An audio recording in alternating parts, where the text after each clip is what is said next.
Can you explain the concept of Advaita? So, Advaita is the idea or the concept of a deterministic kind of world. So here we have the idea that everything is already predetermined, everything is already mapped out. Now, this doesn't mean that there is no choice, but essentially it means there is no choice. So it's a difficult concept to grasp in that sense, because it's not it doesn't say that you don't have choice, but really you don't, right? The choice that you do have is an apparent choice. Think of it as a limited menu, right? For instance, you are born a woman or you're born a man, that's kind of like it's a given, right? You don't have a choice of changing that, more or less, right? In today's world, we have a little bit more flexibility there, but still, the idea is that, okay, this is the cards you've been dealt, and so this is what you kind of have to play out.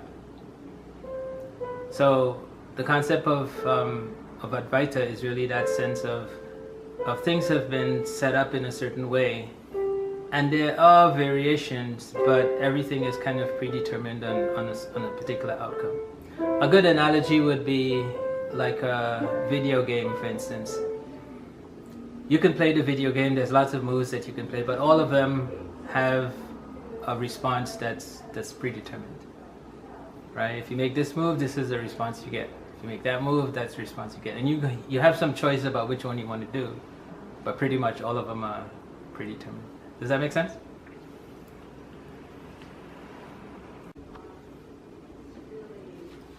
What is truth? How would you describe truth? So truth, by definition, is that which does not change, that which it is. And there's no opposite to truth. Like typically we think of things as truthful or not truthful, but really truth stays. It's that which stays. That's always the same. So there is no opposite to it. Mm-hmm. Why do we tell, what say the question again? Like when you tell us to speak the truth, or you tell anybody, speak the truth. What is truth? Right, okay. So truth is is the essential nature of who we are. Right? We can't help but be who we are, and who we are is truth. The only way for a lie to come into its being and to come into existence is for us to not know who we are, or not remember who we are. But if we remember who we are, we can't help but move or act or speak from that level. So for someone to tell a lie means for them that they have forgotten who they are as truth. And therefore now they could... maybe we could pause for a bit. So excited.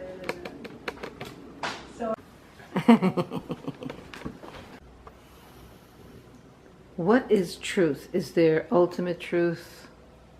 Regular, everyday truth? What is truth? I think I forgot So, to plug in my car. What is truth? Is there a spiritual truth? Is there an everyday truth? How would you explain truth to somebody? Truth, the definition that I like is that which does not change.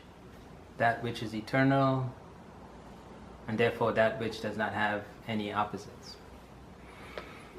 So that's the simple definition of truth. The only way for truth to not exist is for us to not remember who we are. Right? If we know the truth, then we know who we are. And therefore everything will flow from that. Our speech, our thinking, our speaking, our acting. Truth is the basis for who you are. It's the basis of our being. It's also the basis of the whole creation. So that's by definition what truth is. Is there any characteristics like that it may not have? Can truth have fear? in it? Can truth have guilt in it? Are they exclusive or? No, it can't have any of those things because it is. It's just not. Guilt implies that there is something other, right? Guilt implies that there is a state of non-guilt, right? Mm-hmm. But for something that is, there is no opposite to it. So what is it there to fear, right? There is no sense of duality, if you will, right? Fear only comes into play when there's duality. If you're the only one at home, then there's nothing to fear. If you and somebody else is there, then the potential for fear comes up, right? So truth is that which is without other, without opposite, without any chance of conflict. So fear, jealousy, any of these things, none of them could actually arise. What are better ways or the best ways to get in touch with our inner truth, our inner higher self? I'm partial to the practice of meditation. So for me, that's the best approach. But it's a practical approach that says, here's a methodical, specific way of doing it. It's by simply reducing all the outward stimulations, all the outward things that will pull you outside of yourself. Truth is what you are essentially, and everything else is built on top of that. So in order to come back into that state of peace, we simply have to remove all the external attachments, if you will, right? All the things that cause us to be outside of that truth. Now, that does not mean to say that you sit in silence and that's the end of it. The ideal is to be so established in that truth of silence, or the silence of truth, whichever way you want to think of it, but that it's so grounded in you that even when you're in the outside world, you don't lose the awareness of it. Another way of thinking of it is like putting on, rose-colored glasses. Then everything you see is colored by that, so you can't miss it. There's no way you will forget it because it's right there in front of you. So that's the best way to get there. Now, does that mean that's the only way? No. There's infinite ways to do that. And I always like to think of it as anything that brings you joy. And I don't mean like relative joys, like I'm eating a nice chocolate cake or something, and that's joyful, but it only lasts for a little while, right? The joy that I mean is that it's just something that you lose a sense of time when you're involved in it, like a good hobby, or maybe you're reading a good book, or you're involved in something that brings you great joy. You're not doing it for some particular outcome. You're just doing it because it's fun, because it's inherently good for you. So that's a way to get into that space also. The only setback with that, the only drawback with that is that it typically, we tend to associate the activity with the joy. And so when you're not doing the activity, there's a chance that the joy is gone. But if it's established in you as it is with the practice of meditation, it becomes kind of just part of you, then you're always acting from that level. You don't have to try and do anything in order to recreate it. It stays in your awareness. But essentially everything that you do that's joyful, everything that you do that's engaging and that brings your attention in a way that you don't even notice the time passing, that's a way to get in touch with truth. Would you say it also includes peace besides joy? To be in that center, that connection with your true self? Yeah, your true self implies all of those things. Joy and peace are not, exclusive. They're actually the same thing. When you're at peace, you have a sense of joy. When you're joyful, there's a sense of peace there. Let's say you're engaged in actions, any kind of actions, in any part of your day, and you check in and you find, well, I'm not feeling peaceful or joyful. So would that be an indicator then that I am not really centered in my true self or in my higher self? All right. I am now centered in some other part of myself. Yeah. So In that, the ego, actually. Right? So yeah, but that's just an indication for you to get back into that state of silence. So you recognize, the world feels kind of disjointed. Things are not flowing as smoothly as they could. And there's some roughness there. So that's a good sign for me to, time to sit to meditate. Or time to stop what I'm doing, take a break, maybe go look at a nice sunset, a flower, or play with my pet, whatever it is that will bring me back into that state of joyfulness, of truthfulness. And then from there I go forward. that would be good. This way we can retain that space if we want to, without getting lost in the ego, which is basically fear and non-peace. Correct. Being in the ego is that sense of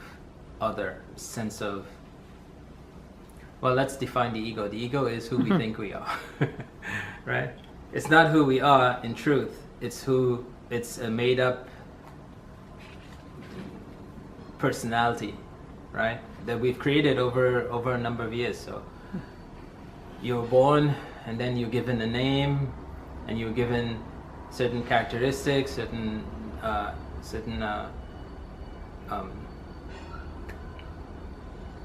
ideas about what this means to be who you are, right? All of these were given to you on top of who you were. So it's easy for your sense of true self to be lost pretty much after you're born, because right then it starts to pile up, right? And after a while we accept it. We don't have much choice. We take it on and we become that person. But that person is a made-up person. It's not who we were originally.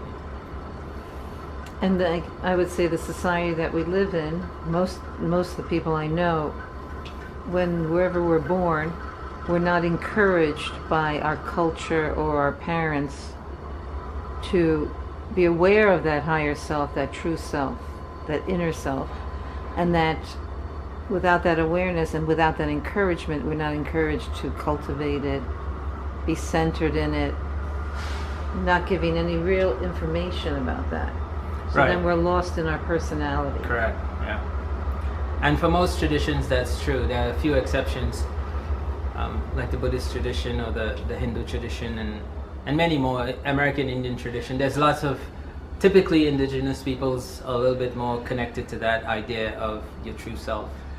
And they try to engender that into the personality of the kids. So,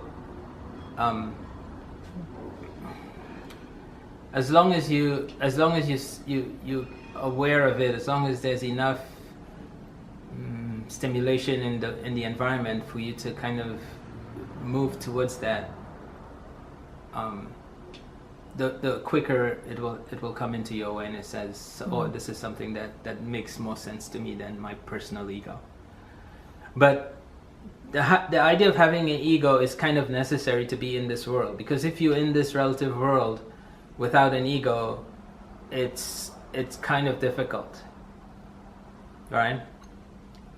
Because you're not going to be connecting, right? You wouldn't be able to interact, harmoniously with the people here. So we come in kind of like a blank slate, almost, right?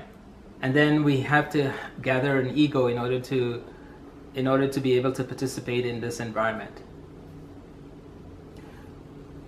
But at some point, you will start to develop the sense that this personality is not who you really are. It's going to start to feel uncomfortable at some point. And that will cause us stimulate us to start to look for the truth of who we are. So the personality is kind of necessary for a little while in order to get you kind of grounded in the environment. It's sort of like if you're going to go deep into the ocean underwater, you need some kind of suit in order to allow you to function in that environment. If you're going into outer space, you need some kind of suit in order to help you, right, function in that environment. Or else you're not going to make it. It's not going to be a comfortable ride, let's say. Right? So that's the function of the ego. The ego is the suit that we're wearing, the personality that we're wearing in order to function in this environment. But there comes a time when it starts to become more of a burden than a help. And we have to now bring back that true personality, that sense of who we really are into the equation, so then we could have an integrated function of both, right? We're in the world, but we're not of the world. And there's this sense of knowing that the difference between those two. And now we can integrate those two, right? Essentially, that's what the whole practice of yoga is, right? What am I integrating? I'm integrating the divine with the relative with the absolute, if you will. Let's say we started out as children, newborns and children in our particular families and culture. And we started off right from the beginning. This is who you are. You are more than your body. You are this divine higher self, this divine spirit beyond the body, beyond your mind even. And that we were cultivated with that right from the beginning. And then also with that concept, you'll have peace. If you do, let's say, yoga practices, meditation, you'll be able to connect with your inner peace, your inner stillness. And with that, also, there's a power. And if we're told that from the beginning, come from there, stay in there, here's your practices, you are the power, you are spirit power, then you can still interact in the schools, in the world, however it might be different, of course, but there's power coming from there besides peace and joy and stillness. So how much of the ego, if we came from that kind of a cultivation, how much ego would we actually need to survive? Not much, yeah, clearly. Right, that's what I would think. Yeah. Because we would be in touch with a power that we normally you'll be are in not. touch more with the sense of who you are. And then and not only that, but your sense of who other people are would not be distorted so much. Right. In other words, you wouldn't see so much. The sense of separation from you and another person will not be as strong, right? Because you'll recognize there's a oneness to everything, and therefore that's again once these things, these ideas, especially, and the experience of it becomes really established within us, then we can't help but act from that level, right? Any more than someone who is not in that can act from. Right? Someone who's not in that, they can't help but act from that level wherever they are, right? And so for someone who's grounded in that sense of oneness, then they can't help but act from that level either. Because then as we interact with other kids in school and with our siblings, we would not see them as different, and we would not have fear. No fear. So we wouldn't be afraid of them. We wouldn't then develop this fear personality. Correct. And feed it. And the thing is to the degree, right? That's the point. The more we structured in, the earlier we are open to this kind of philosophy, the earlier that we open to these kinds of experiences, the earlier we will develop the habit or the way of functioning, if you will, in the world that is in accord with that philosophy. If it's not there at the beginning, then the ego will grow strong and develop very strongly. And then, but we still have to undo it at some point, right? Right. We still, in order to come to peace, in order to come to really lasting peace, we have to, undo the ego to some degree. You see, you can't function in this world without some level of ego. But the question is, to what degree is it functioning? Is it running the show, or is it just, part of the equation? Right, because for me, ego basically is synonymous with fear. That this personality is run by fear, all kinds of fears, however you want to subdivide them, but it's run by that. It visualizes that, feels that, sees that. It would be fear and what someone might call negativity. Well, yeah, because it's based on separation. So, right. Again, separation implies duality. And in the state of duality, you kind of have to be if you don't know who the other is, that's where fear comes in. Mm-hmm. But in the sense of when you are structured in the state of oneness, there is no sense of separation. Everything is just a variation of the oneness, of the one thing that is. It's sort of like one wave being scared of another wave, right? If we don't see the connection that, you are a wave and I'm a wave, and maybe you look more like a whirlpool kind of thing, or right, or I might be right, or a shark. Yeah, but it's all water. In other words, right? It's all part of the ocean. So how afraid need I be of you, right? Right. So even though the appearances are different, we understand that below the appearances there's a sense of unity. Right. So we have to know that and really know it in a deep way. In a deep way. And really be motivated by that and run by that instead of the ego running. So like when you look at the wave, you can see a tsunami. And you don't see a difference. No difference. You won't be afraid. Now I see a tsunami. Now I see a 6-foot wave. Now I see a little ripple. 1-foot wave, a little ripple. Mm-hmm. So they're all water. All water, right? Yeah.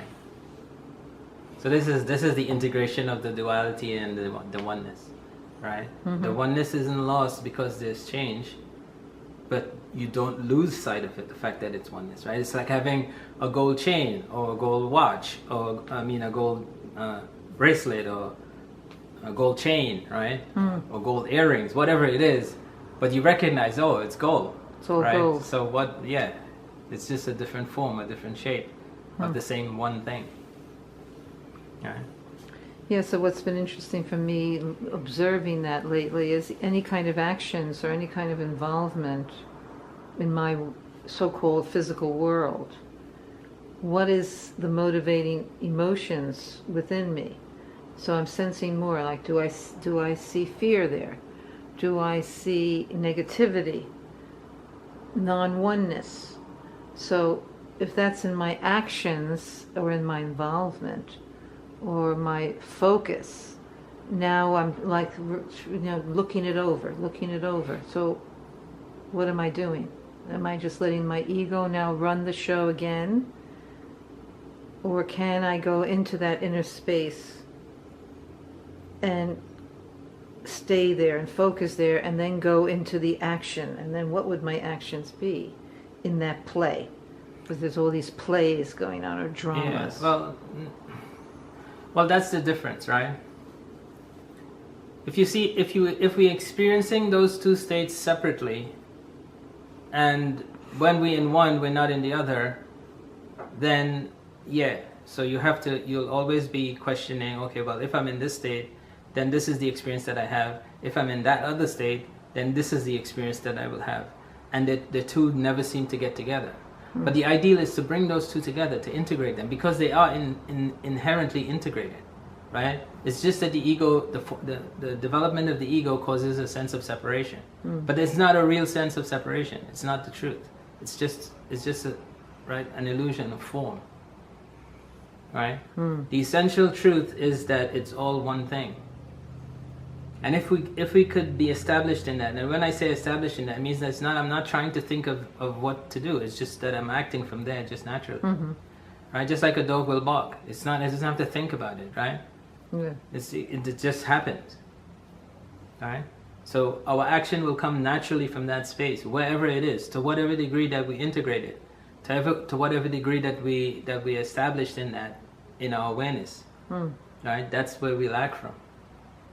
So a crazy person, for instance, is only acting from the level from where he is, right? An enlightened person, the same. It's just acting from where he is. Right. The idea is to how much of that silence is integrated into my awareness. So here is where the practice of meditation makes a difference. Because little by little, all you're doing every day is you're integrating those two. You're coming from the silence back into the activity, coming from the activity back into the silence. Back and forth, back and forth, back and forth, until the physiology and psychology is able to maintain both those states at once. And that's what we call a fully integrated individual. Well, I'm noticing that the more some part of me is seeking to stay in the peace, in the inner space, in the inner stillness. It definitely affects my speech, my actions that otherwise would be more ego-driven and recognizable as fear-driven. So the more I can somehow get it back into that, or notice my fear and then pull back in. But that's the point I'm making, though. It's not something that you could really decide to do, right? A dog doesn't decide to bark. A bird doesn't decide that, oh yeah, I could fly. Or a duck doesn't decide I could swim. All of these things are just very natural, right? The environment is there. It'll happen. It just happens by itself. They don't have to think about it, right? When you were 2 years old, you did what 2-year-olds do. You behaved from that level, right? When you were a teenager, you behaved from that level. It just changed. You can't to not behave from that level. Now you have to do some work about thinking about what that needs to do. Like for an actor, for instance, right? An actor is who he is, but then when he has a part to play, then he takes on the persona of that part in order to play that part, right? It's not who he is, but he's pretending. So, but that's some skill. That takes some work, some effort to do. But to be who he is, just completely natural. There's no work involved there. I guess at my stage, for some reason, it can be natural at some points, and other points it seems like some kind of work. Like I'll be interacting with somebody, and then at some point I notice that I'm judging them in a negative way. Okay. I'm feeling uncomfortable. Okay. I'm feeling fearful. Okay. I'm feeling annoyed.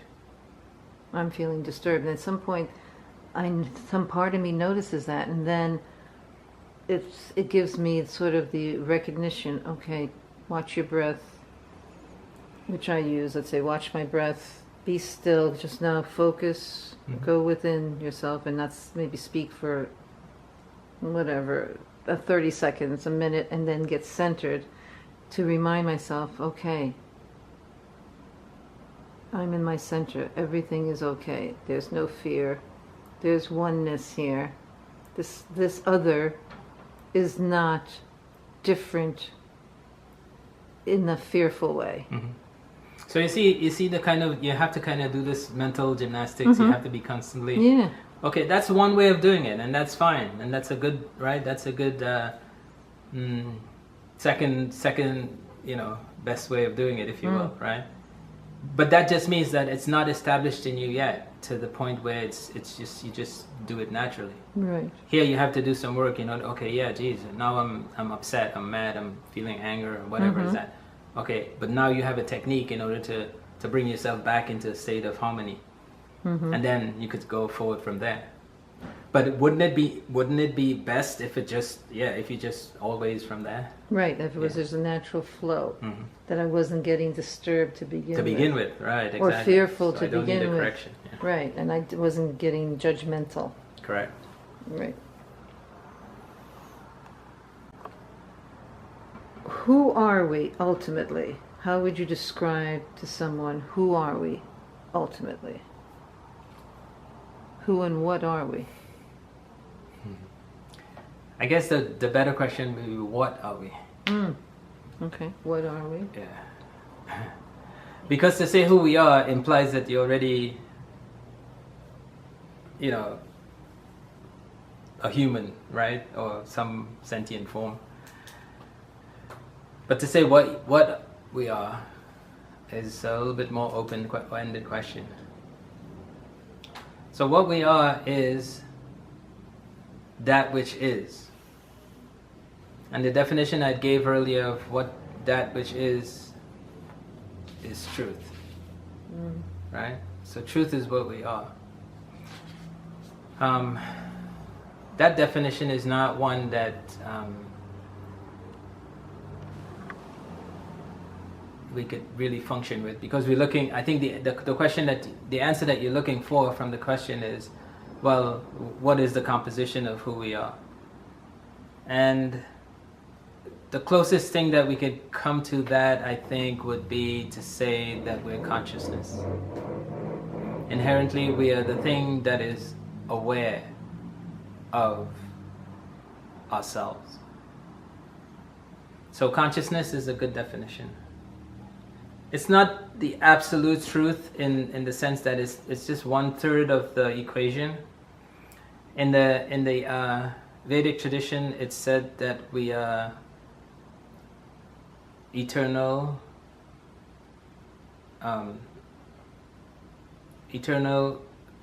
bliss consciousness, Satchitananda, right? We are consciousness that doesn't change, it's eternal, it's forever, and it's blissful. So that's the essential nature of who we are, you could say. We are consciousness, and to be consciousness implies that there's a certain sense of blissfulness inherent in being conscious.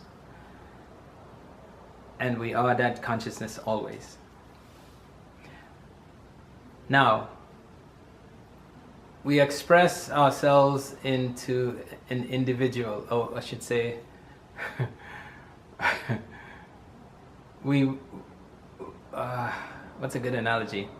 Perhaps a good analogy would be like the air. The air in this room is in this space is associated with a certain characteristic, a certain quality. If you go into the other room, that has a different quality, a different characteristic. If you go into the other room, then there's a different character. So the air in the whole house is the one air. But in each room, it takes on a little personality, a little fragrance, if you will. Right? And so you get a sense of something different. But really, it's really all the same air. Does that make sense? So who we are is that. But in each individual, it's expressed a little differently. Right? The individual is sort of equating to the room. Right? Each room, you could say, it takes on a certain persona, a certain personality to it. But it's essentially the same thing. Does that make sense? Yeah.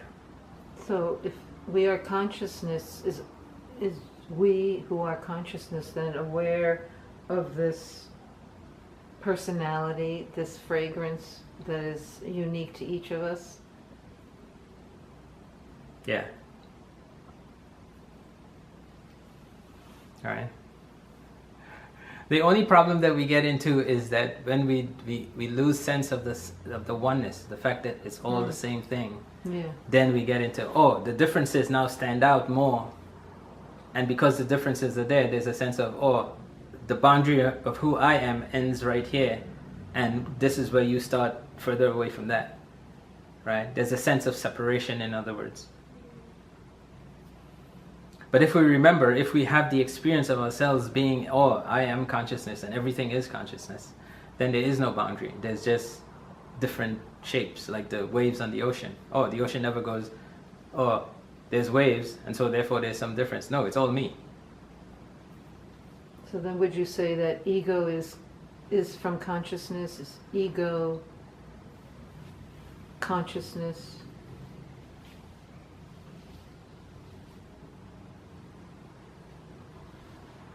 I'm not sure what you're asking. Our personalities are coming from the divine. The divine has created this or dreamed this. And the ego itself, the fearful part of us that we see, is that from consciousness also? Or? Yeah, it's a story, you know. So it's sort of like you go to the movies, right? And you get to see horror movies, you get to see drama, you get to see comedy, you get to see all these different things. But it's all movies, it's all made up stuff, right? And the reason for it, well, yeah, we want to have some different experience. There's nothing wrong with the ego. It's just that if we don't understand that, like if it, for instance, a movie is fine, but if you go into the movie and you become so engrossed in the fact that in what's going on the screen, and lose the awareness that, oh, I'm sitting here and that movie is playing over there, you could have some issues, right? Confusion. Right, there's some confusion there because things are not balanced, or things are not in the it's not clear, right? Things are not clear, so therefore there's some potential for confusion and not such a good experience.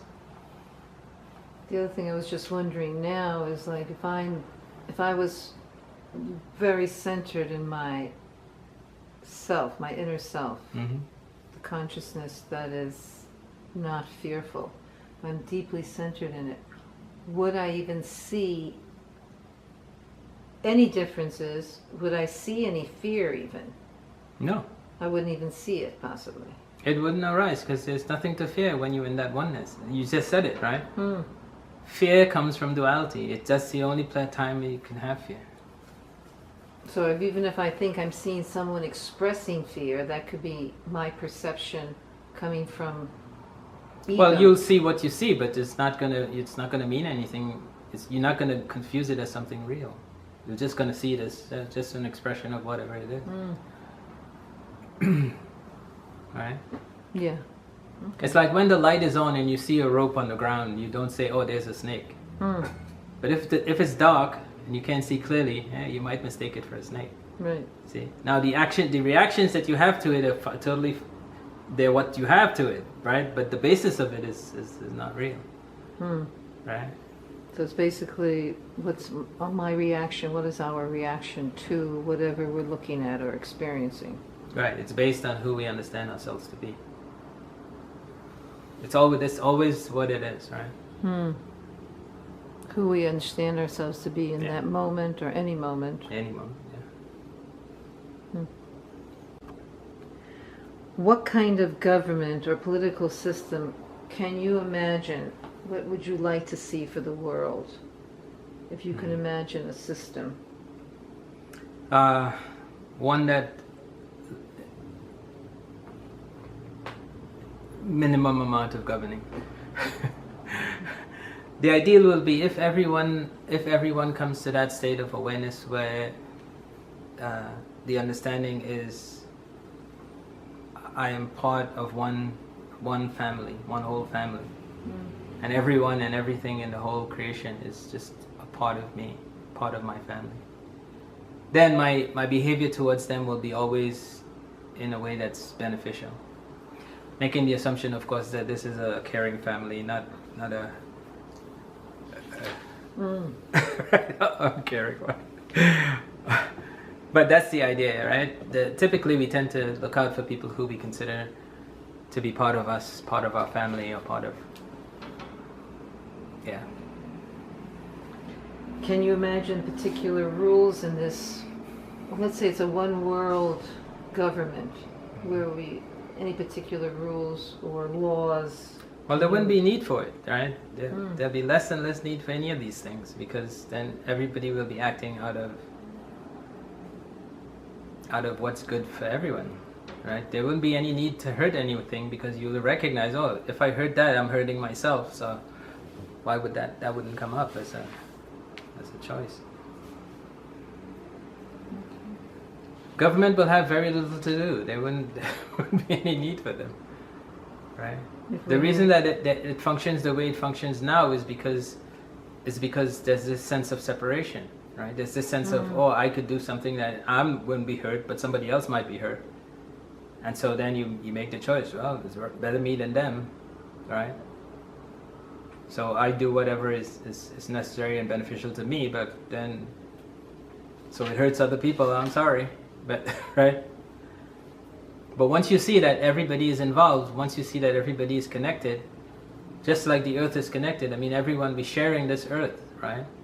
If I do something that hurts the earth, I'm doing something that hurts myself, because that's the basis for my existence as a human being. The more people that come from that level of thinking, the less need for any kind of government. Now, you could ask the question of whether or not people who are quote-unquote mentally ill are going to be acting in that way too, and the answer is probably obviously not, if there's something wrong. But then, again, the idea of compassion will be, oh, how can I help this person, right? What do I need in order to help this person have a better experience? That is what will come into play, as opposed to some form of punishment or condemnation or any of these things. None of these things will make sense. Right, because when somebody's mentally ill, the basic thing that I see is fear, and even an enhanced form of fear, like a high form of fear, which some call paranoia, but that's present, and that causes all kinds of actions that are not at all centered. Yeah, fear is basically, the common ground for all of these.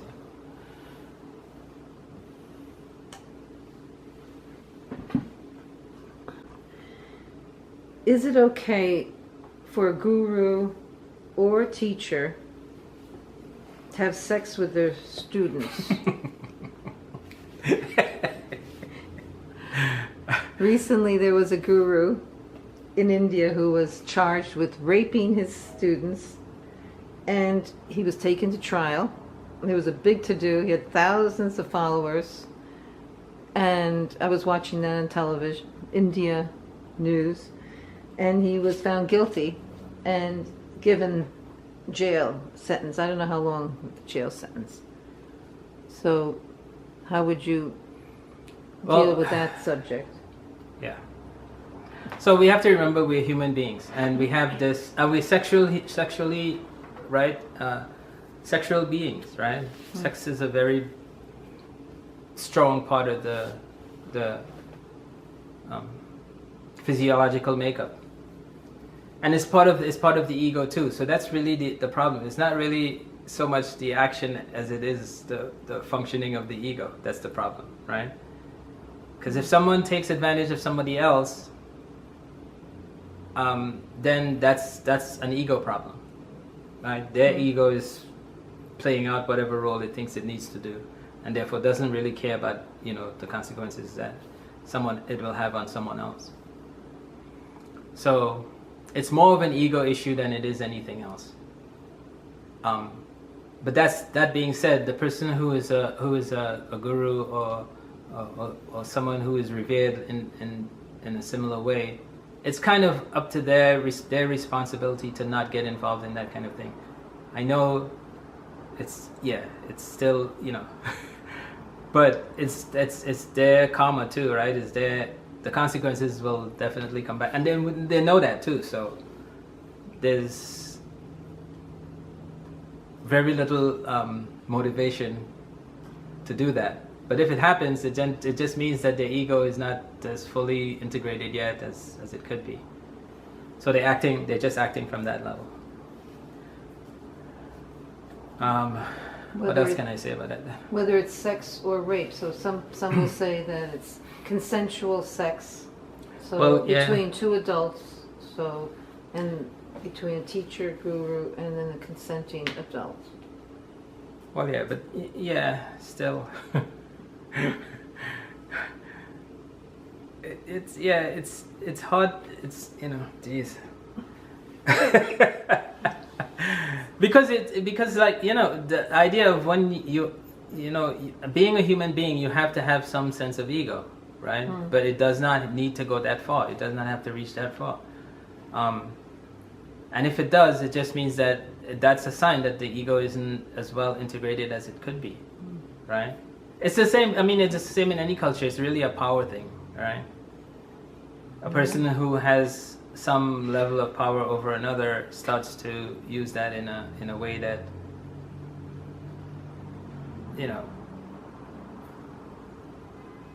it's an ego issue, though. That's the bottom line of it. Yeah. And we've seen, and the other thing, we see it in lots of different ways too. Like, the priests, for instance, have gotten into trouble because of, Catholic priests, for instance, have gotten in trouble because of, this kind of crossing of boundaries, if you will, with respect to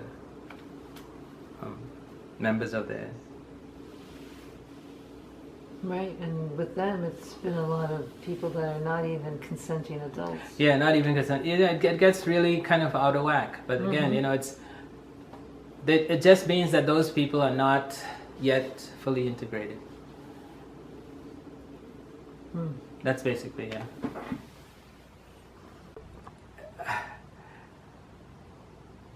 If two people are kind of like, attracted to each other, and I have to say in my case, just to, full disclosure. My girlfriend and I, she came to my class first as a student, but there was this connection between us, and we kind of, certainly consenting and everything as well, but again, it started kind of, it was a little bit of a struggle for me to kind of like, step into that role, but it was done in the best way that I could figure out. So at one point she was a student, yeah, you would say, coming to a class of yours. And then it changed. The relationship changed from teacher student to something more. Right. What would be your closing statement that you would like us to know or to understand after all this, that you would like to give to any of us? The most important thing I think we need to understand is that we're all connected, and the more we could integrate that into our daily life, the more enjoyable I think the experience will be for everyone. The sense of separation is the thing that causes all the problems. And for some of us it's harder than others, to deal with the ego. But that's the challenge that we have ahead of us. How to integrate the ego into what's truth. We have to bring the ego to truth. Right? And that's it's typically not a simple process. But the principle is simple in that, who we are is truth. So who we are in our essential nature is truth. We just have to now wake up to that, become more aware of that. And the more we integrate that, and the only real technique for doing that is to go to truth. Whatever technique you use, there's a bazillion ways of doing it, but all of them, essentially, you have to come to the truth. And coming to the truth is that knowing that, this is who I am. And that's the end of fear, that's the end of jealousy, it's the end of competition, it's the end of all these things that typically cause problems for us. So the most important thing, wake up. Come to that truth. Whatever technique you use, but come to that truth. And some people will then question something about that, which would be like, what part of us is waking up? Who is actually asleep? Who is awake? Are there parts of us? Yeah, it's the same as when you dream, right? You could ask that question. When you're in a dream, right? At night you go to bed and you're having a dream. What part of you is having that dream? Right? And then when you wake up, what part of you is waking up? Right? Who you are is still who you are. You are the one that's having the dream. But while you're having the dream, you're not really yourself. Right? We could say you're in a fantasy, you're in a made-up world, you're in a make-believe world. But you don't know it until you wake up, right? While you're there in that make-believe world, it seems real to you and it totally functions fine, right? It's only when you wake up that you go, oh, that was a dream, right? Because now you're on more stable ground. So the most stable ground is the ground of oneness, the ground of complete awareness of what is, which is who we are. So wake up to that. And That's then, who we really are anyway. It's not something that you have to manufacture. It's just who you are. and then would you say, based on the Advaita concepts of determinism or no free will, let's say, or limited free will, is there then all of this is from the source of who we are? So the source somehow decides at some point or moves through this form or personality and enters the concept. Time to wake up. Time to notice that you are more than this body. Yeah. So something goes on in the source of source. Yeah, that's beautiful, isn't it? Mm. And it's completely natural process. I mean, we start off being like a seed, you could say, just right, essentially, right? And you grow and you grow and you grow and you grow. What is it that causes you to grow? What is it that's what's the mechanism that gets turned on at every stage, right? Every transition that you make, right? You were 5 years old. This is the way you saw the world, and you were a teenager and you saw the world differently, and a young person and then an older person, and what is it that's making these transitions? And also that's on the physical level, but emotionally you go through similar changes, and intellectually you go through similar changes, right? The things that the questions that were interesting to you and fascinating to you at one point is different now, right? Something turned on, right? Some mechanism turned on. That's the determinism. Determinism. Right? That would be the. That's Advaita. That's Advaita. That determinism. Yeah. When it turns on and how it turns on, what's the environment? Okay, all these things have to be calculated, and it's just too much for our right. So we say, yeah, it's pretty much deterministic, right? But we know it's there and it's operating, and it will happen when it's time to happen, right? Yeah, it reminds me almost like we are the source, we are the creator, and then we also are the light switch operator. Yeah. So there's almost like there's different rooms in my awareness, in different windows. Or, Super. Good analogy. The source I am then will flip a switch and illuminate a section.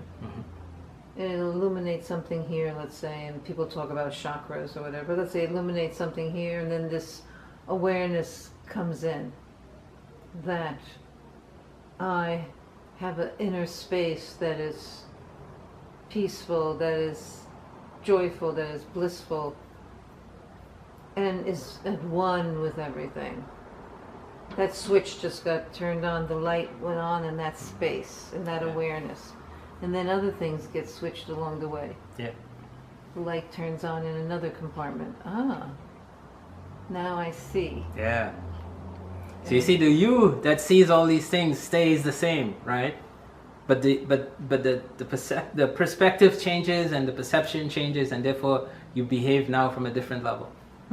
It's not that you have to try to do that. It's just natural. It's just very natural. Right. The toys that interested you when you were a kid it's just you notice them as something, but it doesn't hold any interest. It has no pulling power for you. Well, I think that might be part of what goes on when I'm like in an interaction with someone, and at some point in the interaction, something gets switched on. Something changes, yeah. Yeah, that switch gets on, and I'm aware now, oh, I and this person are one. We're not different. I don't have to fear them or judge them. Or judge, yeah. So something just switched on, and then there's this light for however long, and and that light is playing now and illuminating things. Yeah.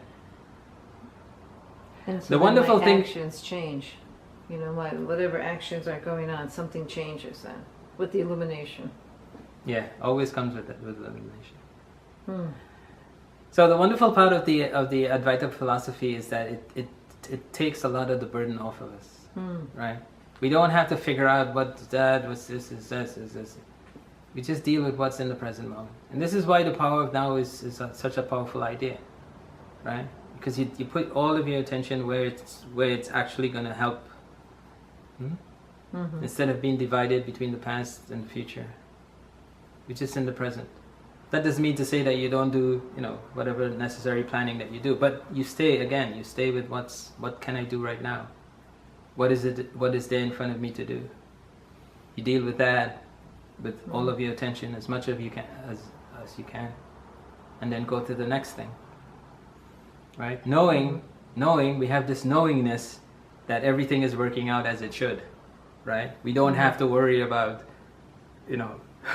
whether or not maybe it'll work out, maybe it's not. Then there's a sense of fear again, right? If you know already it's determined and it's going to work out, now I have full reins. It's kind of like the energy that you see with little kids. They're in the moment like 100% of the time, right? And it's always what's in front of them. It's never this worry about what's going to happen tomorrow or what happened yesterday, right? They're just in the moment. Full attention, 100% of their energy is focused there. Right? Right, and so what I like about that Advaita, or non-doing, or determinism, is I am now aware that something greater than me is in charge somehow, and creating and illuminating. Yeah. And then there's a part of me that's aware, okay, we'll see what's next. Yeah. We'll see what will be illuminated next, and what understanding will come through, what expansion will come through. Yeah. But even then, we're not even anticipating so much, right? We're just in the present. This is where I'm at. Right. This is where I'm at. How much fun can I extract from this moment? Right. Right. I will give this my fullest, because there's nothing else for me. This is just this moment. That's it. Then the next moment comes, it's just that moment. And so I'm always, right, the thing is just moving along in this very natural way. No friction. Right. Smooth. Everything is just functioning as it should, from one step to the other. Right, there's like an allowing of some kind. There's no need to worry. No because, effort, maybe. No effort. No effort is needed. Right? Or that the effort that you're doing is fun. It's so much fun that it doesn't seem like effort, right? Because it's so much fun. It's like making love. There's a lot of effort involved, but you don't mind. Right? And it's like that. Yeah. All right. Thank you. Makes sense. Love you. Thank you.